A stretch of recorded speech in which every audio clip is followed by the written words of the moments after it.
Hello everyone, welcome to your channel Vishesh Academy by Neha. This is Neha. तो कैसे हैं आप सब? होप सो सब बढ़िया होंगे।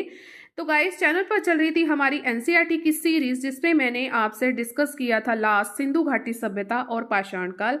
हिस्ट्री सब्जेक्ट जो है हम डिस्कस कर रहे हैं और इस सीरीज को आज हम कंटिन्यू करेंगे। ये आपकी क्लास 2 है और आज का जो हमारा टॉपिक है वो है वेद। चाहे आप किसी भी कॉम्पिटिटिव एग्जाम की प्रिपरेशन कर रहे हैं, अगर आपने एनसीईआरटी को नहीं करा तो बेसिक तो क्लियर होना चाहिए ना। तो ये सीरीज हर किसी के लिए बहुत ज़्यादा उपयोगी है, चाहे आप किसी भी कॉम्पिटिटिव एग्जाम की प्रिपरेशन कर रहे हैं। ठीक है, तो चलिए वीडियो को स्टार्ट करते हैं। हमारा टॉपिक है आज का वेद। कुल संख्या कितनी है वेदों की? आप सभी को पता होगा, 4 वेद हैं हमारे। सबसे पहला है आपका ऋग्वेद, दूसरा है आपका सामवेद, तीसरा है आपका यजुर्वेद और चौथा है आपका अथर्ववेद। ठीक है, तो ये आपके 4 वेद हैं। ऋग्वेद आपका सबसे पुराना वेद है, अथर्ववेद आपका सबसे नया वेद है, सामवेद जो है ये आपका संगीत से जुड़ा हुआ है, यजुर्वेद जो है इसमें आपको औषधियों से चीजें मिलती हैं। आपके ऋग्वेद में कितने मंडल हैं? आपके ऋग्वेद में 10 मंडल हैं। कुछ चीजें बेसिक हैं, मैं ही आपको बता देती हूँ। ऋग्वेद में कितने मंडल हैं, जो डायरेक्ट आपसे क्वेश्चन पूछे जा सकते हैं। देखिए, ऋग्वेद में आपके कितने मंडल हैं? आपके 10 मंडल हैं।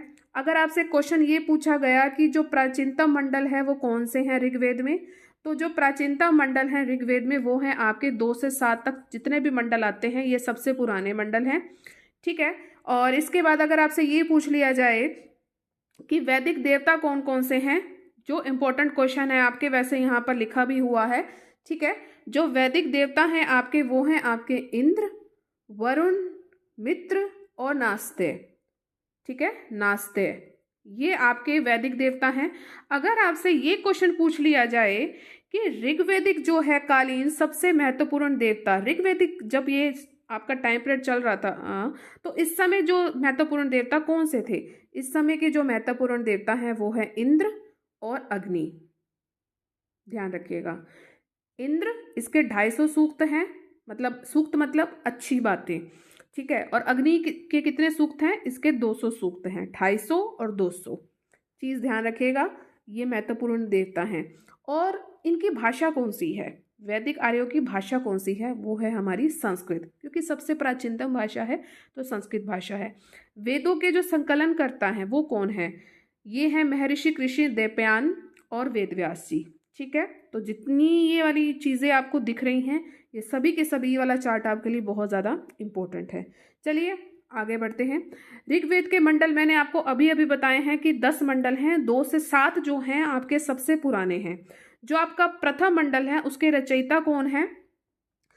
मधुछंदा, मेधातिथि और गौतमा। ये 3 बंदे हैं भाई जो इसके रचयिता हैं प्रथम मंडल के। दूसरा जो 2 से 7 तक है आपके बहुत इंपॉर्टेंट है, क्योंकि ये प्राचीन है। द्वितीय के रचयिता कौन है? ये है गृत्समद। कौन है? गृत्समद। तृतीय मंडल बहुत ही विशेष है। क्यों है? क्योंकि हम इसमें आपके गायत्री मंत्र का वर्णन मिलता है। ठीक है, गायत्री मंत्र आप सबको पता होगा। तो गायत्री मंत्र का वर्णन किस मंडल के अंतर्गत आता है? तो ऋग्वेद के 3रे मंडल के अंतर्गत आता है। क्वेश्चन आपसे पूछा जा सकता है, जो गायत्री मंत्र हैं इनके रचयिता कौन है? तो ये इस मंडल के जो रचयिता हैं वो हैं विश्वामित्र। नेक्स्ट आपके जो चतुर्थ मंडल है उनके जो रचयिता है वो हैं वामदेव। क्या नाम है? वामदेव। इसमें ऐसा खास क्या है? इस मंडल में ऐसा खास क्या है? इसमें कृषि से संबंधित आपको मंत्र मिलेंगे, कृषि से संबंधित चतुर्थ मंडल में। पंचम मंडल में रचयिता है अत्रि, बस आपको ये चीज याद रखनी है। षष्ठम जो आपका मंडल है वो है भारद्वाज, ये रचयिता, षष्ठम मंडल के रचयिता कौन है? भारद्वाज है। सप्तम मंडल के हैं वशिष्ठ, और इसकी विशेषता क्या है सप्तम मंडल की? ये भी चीज आपने यहाँ ध्यान रखनी है, दास राजयुग का इसमें वर्णन मिलता है। अष्टम मंडल में क्या है? कर्णम और अंगिरस क्या है? इसके रचयिता हैं। ठीक है, नवम मंडल में खास क्या है? इसके जो रचयिता हैं वो सारे ऋषिगण हैं, और इसको सोम मंडल भी कहा जाता है, नवम मंडल को। क्वेश्चन आपसे पूछा जा सकता है कि किस मंडल को सोम मंडल भी कहा जाता है? तो नवम मंडल को जो है सोम मंडल भी कहा जाता है। और इसके रचयिता कौन है? इसके सारे ऋषिगण हैं, सभी जो ऋषि हैं वो सभी इसके रचयिता हैं। दशम मंडल में खास क्या है? इसके रचयिता को देख लेते हैं। सबसे पहले विमदा जो है रचयिता है, इंद्र भी हैं, शची भी है और अन्य बहुत हैं। ठीक है, इसमें ऐसा खास क्या है, इसमें पुरुष सूक्त मिलते हैं। जो 4 वर्ण हैं उनकी विशेषता हमें इनमें ही मिलती है। ठीक है, जो आपके 4 वर्ण हैं कौन कौन से हैं, वो है आपके, एक है ब्राह्मण, एक है आपका क्षत्रिय, एक है आपका वैश्य और शूद्र। क्वेश्चन आपसे पूछा जा सकता है कि जो आपके चारों वर्ण हैं इसका जो वर्णन है वो किस में मिलता है, हमें ऋग्वेद के किस मंडल में मिलता है। तो किस मंडल में मिलता है, हमें दशम मंडल में मिलता है। ये एक एक क्वेश्चन ही है आपका, ये एक एक क्वेश्चन ही बन रहा है। अब क्वेश्चन की फॉर्म में बताती हूँ कि तीसरे मंडल में, ऋग्वेद के तीसरे मंडल में क्या विशेष है। उसमें हमें गायत्री मंत्र का वर्णन मिलता है। ऋग्वेद के चतुर्थ मंडल में खास क्या है, विशेषता क्या है, उसमें हमें कृषि से संबंधित मंत्र मिलते हैं। सप्तम मंडल में क्या ऐसा विशेष है, दासराज युग का इसमें हमें वर्णन मिलता है। नवम मंडल को क्या कहा जाता है, तो नवम मंडल को हम सोम मंडल भी कहते हैं। दशा मंडल में ऐसा खास क्या है, क्योंकि हमें इसमें 4 वर्णों के बारे में पता लगता है। आपसे ये पूछ ले कि तृतीय मंडल के रचयिता कौन है, तो विश्वामित्र हैं।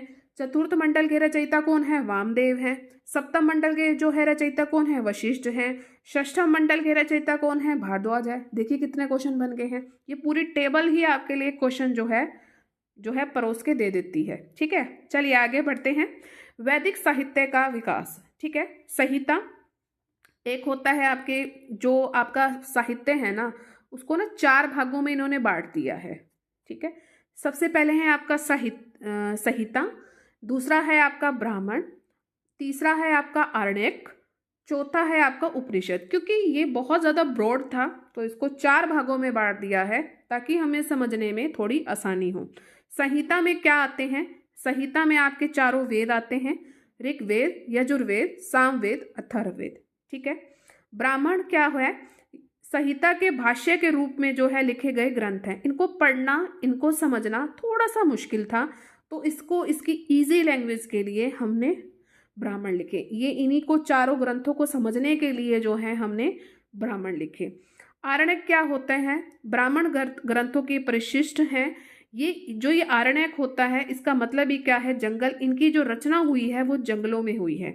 अब सारे जो आपके क्या है, ये जो पुजारी होते हैं, ये जो आपके करते हैं, ये पूजा पाठ करते हैं या व्रत करते हैं या ये जप तप करते हैं। अब कुछ तो ये है कि मंदिरों में बैठते, कुछ तो ऐसे भी बैठ जाते हैं ना। तो उस समय के जो जितने भी ऋषि मुनि थे वो कुछ तो जंगलों में भी बैठते, तो वहाँ पर इस चीज़ की रचना भी कर देते थे। तो आपके लिए क्वेश्चन बन गया। ठीक है, तो आरण्यक क्या है, इनकी रचना जो है आपकी वनों में हुई है। अब उपनिषद क्या होते हैं, ये आरण्यक का क्या होता है, एक विशिष्ट भाग होता है, बहुत ही स्पेशल ये भाग होता है आरण्यक का, जो जिनकी रचना वनों में होती है ना, जिन ग्रंथों की रचना आपके वनों में होती है ना, तो उसका ही एक विशिष्ट भाग होता है, बहुत ही स्पेशल भाग होता है जिसे आप उपनिषद कहते हो। ये भारतीय दर्शन के सारे क्या माने जाते हैं, स्रोत माने जाते हैं। अगर हमने जानना है कि हमारा पुराना साहित्य कैसे था, सब कुछ था, तो इन चीज़ों से हम जो बहुत डिटेल से जान सकते हैं कि उस समय के लोग क्या करते थे, मतलब चीज़ों को इजी बनाने के लिए वो क्या से क्या कर देते थे। तो ये जो है आपको चीज़ ध्यान रखनी है। अब बात करेंगे हम वेद और उनके उपवेद की, वेरी इंपॉर्टेंट। सबसे पहले जो आपका आता है ऋग्वेद आता है, इसका उपवेद कौन सा है भाई, आयुर्वेद है। आपको ये चीज़ ध्यान रखनी है। ऋत्विक क्या है, इसका होता है, इसमें संकलन किस चीज़ का है, ऋग्वेद में किस चीज़ का संकलन है, तो इसमें ऋचाओं का संकलन है। अच्छी बात है। यजुर्वेद है, ठीक है, और इसका उपवेद क्या है, धनु, यजु, धनु, यजु, धनु और अर्धव्यूह। ठीक है, देखो सब में ही छोटे उ की मात्रा है। ठीक है, और सब में ही छोटे उ की मात्रा है और सब में ही र है। इस तरह जो आप चीज़ों को याद कर सकते हैं। यजुर्वेद में ही आपको यज्ञ से यजुर्वेद में ही आपको यज्ञ कर्म से संबंधित जितने भी सूक्त हैं, सूक्त मतलब अच्छी बातें, तो सभी आपको जो है यजुर्वेद में देखने को मिलेगी। ऋग्वेद में ऐसा खास क्या है, रै से ऋषि है तो रै से ही आपको ऋचाओं का संकलन इसमें मिलेगा। सामवेद का उपवेद क्या है, वेरी इंपॉर्टेंट, ये है आपका गंधर्व वेद। ठीक है, जो आपका सामवेद किससे है, गंधर्व वेद इसका उपवेद है। ठीक है, और इसमें क्या है, ये संगीत से रिलेटेड है, तो इसमें आपको गीतों का संकलन मिलेगा। अथर्ववेद हो गया, इसका जो उपवेद है वो है शिल्प वेद। क्या है, शिल्प वेद है। ठीक है, और इसका जो है इसमें संकलन किस चीजों का होता है, तंत्र मंत्र का होता है। रोग निवारक जो है उपाय अथर्व वेद में बताए जाते हैं। एक बार आपको फिर से बता रही हूँ क्योंकि बहुत इंपॉर्टेंट है। आपका पहला वेद है ऋग्वेद, इसका उपवेद है आयुर्वेद, इसका संकलन इसमें होता है, ऋचाओं का संकलन होता है।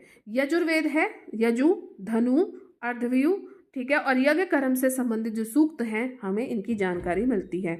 थर्ड है आपका सामवेद। सामवेद जो है आपका गंधर्व वेद है, इसका उपवेद, ठीक है, और इसमें आपका गीतों का संकलन होता है।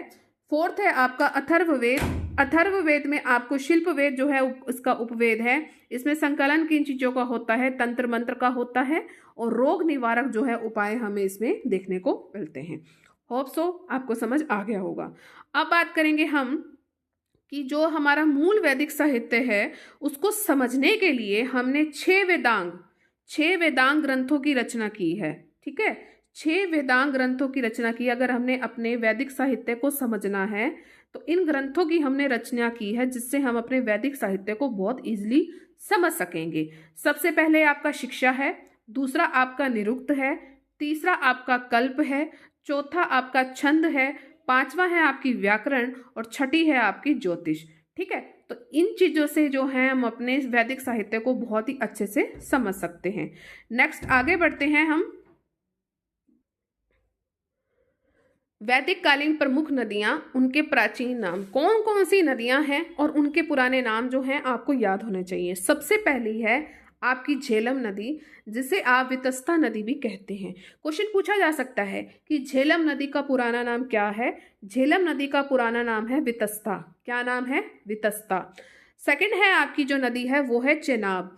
कौन सी है नदी, चेनाब, और इसका पुराना नाम क्या है, अस्कनी। चेनाब का जो है पुराना नाम क्या है, असिकनी। ठीक है, तीसरी आपकी जो नदी है वो है रावी। रावी का पुराना नाम क्या है, परूषणी। क्या नाम है, परूषणी। साथ साथ बोलिए मेरे। फोर्थ है आपकी नदी है व्यास, और इसका पुराना नाम क्या है, विपाशा। विपाशा नहीं है, विपाशा। ठीक है, आपकी अगली नदी है सतलज, जिसका पुराना नाम है शुतुर्दी। श्रुति नहीं है, शुतुद्री। अगली है आपकी गंडक। ये जरूर आपने नदियां सारी सुनी होंगी। गंडक का पुराना नाम सदा नीरा, सदा बहती रहती है। तो इस तरह जो है आपको नाम ये पुराने ध्यान होने चाहिए, आपसे डायरेक्ट क्वेश्चन पूछे जाते हैं। काबुल जो नदी है इसका पुराना नाम क्या है, कुभा। कुंभा नहीं है, कुभा। नेक्स्ट है आपकी जो है कुर्रम, इसकी जो है कुरमू।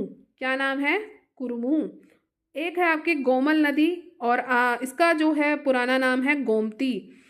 अगली है आपकी गग्गर नदी, जो कि आपके हरियाणा में भी बहती है, इसको कहते हैं, इसका पुराना नाम है दृशदती। क्या नाम है, दृशदती। अगली नदी है आपकी स्वात। स्वाति नहीं है, स्वात, और इसका पुराना नाम है सुवास्तु। क्या नाम है, सुवास्तु। ध्यान रखिएगा, ये चार्ट आपके लिए बहुत ज़्यादा इंपॉर्टेंट है। आप स्क्रीनशॉट ले सकते हैं और अपने नोट्स आप खुद बनाते जाइए। आगे बात करते हैं। 12 ही आपके शतपथ ब्राह्मण में वर्णित हैं। ये आपके 12 रत्निन हैं। आप इनके नाम जो है ध्यान रख सकते हैं। पहला नाम है ग्रामणी, दूसरा है युवराज, तीसरा है आपका पट महिषी, पुरोहित, सेनानी, सूत, अक्षवाप, शता, बागदूत, संग्रहिता, पालागल, गावकृत। ठीक है, तो ये डिटेल में मैंने आपको पढ़ाया हुआ है। फर्स्ट ईयर की मैंने बीए में करवाया था, ये सब मैंने आपको बहुत अच्छे से बताया है, तो वहाँ से आप देख सकते हैं। नहीं तो आप इनके नाम जो है अभी ध्यान यहाँ पर कर सकते हैं। आपके षोडश संस्कार भी हैं। ठीक है, तो षोडश संस्कार जैसे आपको 4 ऑप्शन दे दिए और उसमें से कह दिए कि एक नहीं है, तो ये भी आपको याद होने चाहिए। हमारे जो 16 संस्कार हैं, सबसे पहला है हमारा गर्भाधान। क्या है हमारा, गर्भाधान। फिर है पुंसवन, फिर है सीमंतो नयन, नयन जो है उसके सीमा तक है। जात कर्म, फिर है आपका नामकरण, फिर है आपका निष्क्रमण, अन्नप्राशन जो हम खाना खाते हैं, चूड़ाकरण, कर्णवेद, विद्यारंभ, उपनयन, वेदारंभ, के शांत, समावर्तन, विवाह और अंत्येष्टि। ठीक है, तो ये हमारे षोडश संस्कार है, और इसी के जो है अकॉर्डिंग, इसी के ही अकॉर्डिंग हमारे सारे काम होते हैं, जो भी हम अपने पूरे जीवन काल में करते हैं। तो ये चीज़ भी आपको ध्यान होनी चाहिए। ठीक है, अब हम जानते हैं 4 आश्रमों का जो उल्लेख है, कौन कौन से हैं 4 आश्रम। सबसे पहले है ब्रह्मचार्य, ये सबको पता होगा, गृहस्थ जीवन हम जो नॉर्मली जीते हैं, वानप्रस्थ जो हम वन में रहते हैं, और संन्यास जब हम पूरी तरह हम इस जो आपका सब मोह माया त्याग देते हैं और संन्यास ले लेते हैं। तो आश्रम जो है आपके 4 है। क्वेश्चन पूछा जा सकता है कि आपके 4 आश्रमों का उल्लेख जो है वेद में किया गया है। तो 4 आश्रम आपके कौन कौन से हैं, आपको नाम ध्यान होने चाहिए, और कहाँ किया गया है, ये आपके जाबालोपनिषद में किया गया है। अब जानेंगे हम विवाह। विवाह के कितने प्रकार हैं। तो विवाह के जो हैं आपके ब्रह्मा है, देव है, आश्र विवाह होता है, प्रजापत्य विवाह होता है, आसुर विवाह होता है, गांधर्व विवाह होता है, राक्षस विवाह भी होता है, और पेशाच विवाह भी होता है। इसमें तो रेप वाले सिस्टम आ जाते हैं इन दोनों में। ब्रह्म विवाह जो होता है सबसे, या देव विवाह सबसे टॉप का होता है। बाकी ये सारे जो हैं इसमें तो आप कह सकते हो कि इसमें बहुत ज़्यादा जो है महिलाओं का बहुत ज़्यादा शोषण होता है। तो ये तो बहुत ही डिटेल में चला गया, जो पीजीटी हिस्ट्री की तैयारी कर रहे हैं तो ये बहुत ज़्यादा डिटेल में उनके लिए चला गया है। आपके लिए सिर्फ इतना ही जानना है कि विवाह कितने प्रकार के उस समय थे। ठीक है, चलिए आगे बढ़ते हैं। अब देखते हैं फिर से हम ऋग्वेद। ठीक है, इसका ब्राह्मण क्या है, मतलब ऋग्वेद मैंने आपको अभी भी बताया है, जो ब्राह्मण किसे कहते हैं कि हम उस चीज को बहुत आसानी से समझ सकें। ठीक है, ब्राह्मण क्या है, ऐत्रेय ब्राह्मण उसका कहते हैं, और कौशितकी जो है हम ब्राह्मण कहते हैं। आरण्यक में भी जब जंगल में लिखे गए हैं तब भी उसका नाम ऐत्रेय है और कौशितकी है। उपनिषद क्या है ऋग्वेद का, तो उपनिषद भी क्या है, ऐत्रेय है और कौशितकी है। तो ये चीज आपने ध्यान रखनी है। विशेष इसमें ऐसा खास क्या है ऋग्वेद में, तो ऐत्रेय ब्राह्मण में आपको रासूय यज्ञ और सतयुग मिलता है। इस ब्राह्मण में, ऐत्रेय ब्राह्मण में वेरी इंपॉर्टेंट, किसमें आपको सतयुग मिलता है और रासूय यज्ञ मिलता है, तो ऐत्रेय ब्राह्मण में मिलता है। त्रेता द्वापर कलयुग का वर्णन मिलता है। जो आज कलयुग चल रहा है, आपसे क्वेश्चन पूछा जा सकता है कि जो आज कलयुग चल रहा है, त्रेता युग जो था, द्वापर युग था, तो इस सब चीज़ों का हमें वर्णन कहाँ मिलता है, तो हमें मिलता है ऐत्रेय ब्राह्मण में, जो कि आपका वेद का मतलब उपनिषद है, आरण्यक है, ब्राह्मण है, आप कुछ भी कह लीजिए। ठीक है, चलिए यजुर्वेद की अगर हम बात करें तो यजुर्वेद में आपका एक पक्ष आता है, 2 पक्ष हैं आपके। एक तो पक्ष है आपका कृष्ण पक्ष है, दूसरा आपका है शुक्ल पक्ष। ठीक है, तो आपको ये वीडियो मैंने करवाई हुई है, वही फर्स्ट ईयर की आप प्लेलिस्ट चेक करना अगर आप चैनल से नए जुड़े हैं। तो कृष्ण यजुर्वेद में आपका काठक आता है, कष्टपल्ली आता है, मैत्रेयी आता है, तैत्तिरीय आता है। ठीक है, तो ये आपने सारे नाम ध्यान रखने हैं। और शुक्ल यजुर्वेद में आपका कर्णम आता है, वाजस्नेही संहिता आती है, मानदेय निंदन आता है। अगर हम यजुर्वेद के ब्राह्मण की बात करें तो तैत्तिरीय ब्राह्मण है, ये ऐत्रेय है ऋग्वेद का, और यजुर्वेद का क्या है, तैत्तिरीय है। और आरण्यक क्या है, तैत्तिरीय मैत्रायणी। ठीक है, मैत्रायणी। और उपनिषद क्या है, यही 2 नाम तो दोबारा रिपीट होंगे, तैत्तिरीय उपनिषद, मैत्रायणी उपनिषद, श्वेताश्वर उपनिषद और कठोपनिषद उपनिषद। तो ये चीज आपने ध्यान रखनी है। क्वेश्चन कैसे पूछा जा सकता है कि जो कठोपनिषद उपनिषद है वो किस वेद से जुड़ा हुआ है, तो वो यजुर्वेद से जुड़ा हुआ है। और किसके अंतर्गत आता है, कृष्ण यजुर्वेद के अंतर्गत आता है। अब हम बात करेंगे शुक्ल यजुर्वेद की। इसका जो ब्राह्मण है वो है शतपथ ब्राह्मण। नाम सबके आपको ध्यान रखने हैं। आरण्यक कौन सा है इसका, वृद्धारण्यक जो है इसका आरण्यक है। इसमें उपनिषद कौन सा आता है, एक तो है आपका ईशोपनिषद, एक है आपका वृद्धनायक। यही जो आरण्यक है यहीं पर जो है ट्रांसफर हो जाएगा। ठीक है, तो ये चीज़ आपको ध्यान रखनी है। अब बात करेंगे हम कि जो क्वेश्चन जो है उठा के आपसे ऐसे डायरेक्ट पूछे जाते हैं तो वो कहाँ से आते हैं। अगर आपको ये डिटेल सारी पता है तो ये चीज़ें सारी आसान लगने लग जाएंगी। अब बात करेंगे हम तमसो माँ ज्योतिर्गमय। ये आपको कथन आपने ज़रूर अपनी लाइफ में कहीं ना कहीं सुना होगा। तो ये कहाँ से लिया गया है, ये वृद्धरण्यक जो है आपके रणयक जो है आपके उपनिषद से लिया गया है। ठीक है, तो अब आपको पता लगे कि कहाँ से आया है। शतपथ जो ब्राह्मण है यहाँ पर, इसमें आपको याज्ञवल्क्य के मैत्रेय संवाद मिलता है। किस ब्राह्मण में आपको याज्ञवल्क्य के मैत्रेय संवाद मिलता है, तो शतपथ ब्राह्मण में मिलता है। और आपको जल पलावन की जो कथा है, विदेह माधव की जो कथा है, पूर्वा उर्वशी आख्यान का उल्लेख इसी आपको शतपथ ब्राह्मण में मिलता है। नेक्स्ट है आपका वृद्धनायक उपनिषद में आपको याज्ञवल्क्य गार्गिक संवाद मिलता है। देखिए शतपथ ब्राह्मण में तो आपको क्या मिलता है, याज्ञवल्क्य मैत्रेय संवाद मिलता है, ध्यान से देखिए। और इसमें आपको वृद्धनायक उपनिषद में आपको याज्ञवल्क्य गार्गिक संवाद मिलता है। कठोपनिषद में आपको यम नचिकेता संवाद का वर्णन मिलता है। वेरी इंपॉर्टेंट, ये जितने भी आपको बता रही हूँ सभी बहुत इंपॉर्टेंट है।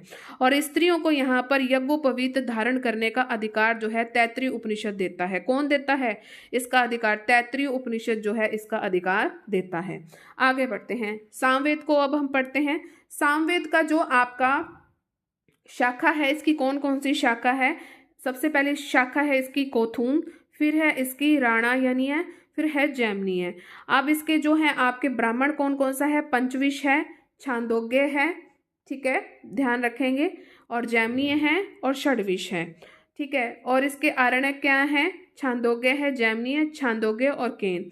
अब जो आपका डायरेक्ट क्वेश्चन कहाँ से पूछा जाता है, और आपने ज़रूर सुना भी होगा, जो आपका छांदोग्य उपनिषद है वो सबसे प्राचीन उपनिषद है। क्वेश्चन, सबसे प्राचीन उपनिषद कौन सा है? तो आपका छांदोग्य उपनिषद है। सर्वप्रथम इसी उपनिषद में यानी छांदोग्य उपनिषद में ही आपको कृष्ण का उल्लेख मिलता है। इसमें आपको सत्यकाम जावाल कथा मिलती है। कौन सी कथा मिलती है? सत्यकाम जावाल कथा मिलती है। आपको उद्दालक, अरुणी और श्वेत केतु संवाद का भी उल्लेख इसी में ही मिलता है। ब्रह्मचार्य हो गया, गृहस्थ हो गया, वानप्रस्थ हो गया, ये 3 आश्रमों का 4 हमने आश्रम पढ़े थे, तो आपसे जो पूछा जा सकता है, आपको 4 आश्रम दे दिए और उसमें से पूछा गया है कि छांदोग्य उपनिषद में कौन सा नहीं है, तो ब्रह्मचार्य है, गृहस्थ है, वानप्रस्थ है, संन्यास नहीं है, ठीक है। तो छांदोग्य उपनिषद में आपके 3 आश्रमों का उल्लेख मिलता है, वेरी इंपॉर्टेंट। अब बात करेंगे हम अथर्ववेद की। अथर्ववेद में जो है शौनक है और आपके पीपललाद है। गोपद आपका क्या है? ये जो आपका शौनक और पीपलाद है ये आपकी शाखा होगी। ये जो आपका ब्राह्मण है गोपद ब्राह्मण है, ठीक है। मुंडको और मांडुक्य और प्रश्न, ये नाम आपने जरूर सुना होगा। तो मुंडकोपनिषद में आपको सत्यमेव जयते का उल्लेख मिलता है, वेरी इंपॉर्टेंट, आपसे कई बार ये क्वेश्चन पूछा जाता है। और जो सबसे छोटा उपनिषद है आपका कौन सा है? मांडुक्य है। ये याद रखिएगा, बहुत इंपॉर्टेंट है। जो ये वाली आपकी है ना, ये वाला, ये आपसे डायरेक्ट क्वेश्चन इससे पूछे जाते हैं, तो आप इसका जो है स्क्रीनशॉट ले सकते हैं और अपनी कॉपी में आप लिख लीजिए। बहुत बहुत इंपॉर्टेंट मैं आपको बता रही हूँ, डायरेक्ट क्वेश्चन आपसे जो है ऐसे ही पूछे जाते हैं, ठीक है। तो आज जो है हमारा वेद समाप्त हो गया है। तो कैसा लगा ये सेशन? उम्मीद है अच्छा लगा होगा। 20 मिनट की वीडियो है, इंटरेस्टिंग वीडियो आपको लगी होगी। अगर आपको ये अच्छा लगा है, ये सीरीज़ आपको अच्छी लग रही है, तो आप सभी जो है लाइक ज़रूर करें, शेयर आप मैक्सिमम करें, सब्सक्राइब का रेड बटन उसे ज़रूर प्रेस करें, ऑल पर ज़रूर क्लिक करें, ताकि चैनल पर जितनी भी वीडियोस आए उसकी नोटिफिकेशन आपको टाइम टू टाइम मिलती रहे। बस आपसे एक ही बात कहनी है कि जब आप व्यूज़, आप इतने बंदे देख रहे हो, आप इतने जो है देख रहे हो सब्सक्राइबर, तो प्लीज़ आप जो है लाइक का बटन ज़रूर हिट करें, क्योंकि जो वीडियो है वो टॉप पे आ जाएगी। मैं भी चाहती हूँ कि ग्रो करूँ और वो आपके हाथों में ही है। तो आप ज़्यादा से ज़्यादा जो है, आप ज़्यादा से ज़्यादा चैनल को लाइक करो, आप वीडियो को लाइक करो, शेयर आप करो, आपके जितने भी ग्रुप्स हैं उसमें शेयर करो। और जो भी अगर आज कुछ नया देख रहे हैं, सब्सक्राइब का रेड बटन ज़रूर प्रेस करें, क्योंकि आपको आगे आने वाली वीडियोस बहुत ही हेल्पफुल रहेंगी आप सबके लिए। और साइड बाय साइड जो है अब मैं पॉलिटी को भी स्टार्ट कर रही हूँ, ठीक है। आज हमने वेद को कंप्लीट कर लिया है, साइड बाय साइड हम पॉलिटी को भी स्टार्ट करेंगे, फिर धीरे धीरे हम जियो को भी करेंगे। तो हम इस तरह अपने सारे सब्जेक्ट्स को कवर करेंगे, ठीक है। ये सीरीज़ भी अब आपके जो लिए मैंने अब जो है चलाई है, आप इसको भी बहुत प्यार देना। हरियाणा जीके की सीरीज़ जो है अभी हमारी चल रही है, ठीक है। मैं आपको बता दूं, चैनल से नए जुड़े हैं, अब मैं आपसे बात कर सकती हूं। तो हरियाणा जीके की सीरीज़ जो है अभी चल रही है।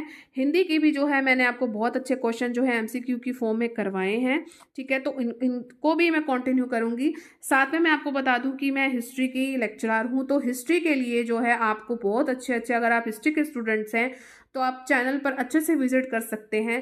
प्लेलिस्ट को आप ज़रूर चेकआउट कीजिए, आपके मतलब की बहुत अच्छी अच्छी चीज़ें आपको मिल जाएंगी। अगर आप पीजीटी की भी तैयारी कर रहे हैं तो उनके लिए भी प्लेलिस्ट बहुत ज़्यादा हेल्पफुल रहेगी। तो बस इतना ही है। वीडियो के एंड तक आप बने रहे हैं तो इसका मतलब वीडियो पसंद आ गई है ना, तो सब्सक्राइब ज़रूर कर लीजिएगा। चलिए मिलते हैं अपने नेक्स्ट सेशन में। Till then thank you so much for watching. Bye bye guys and take care.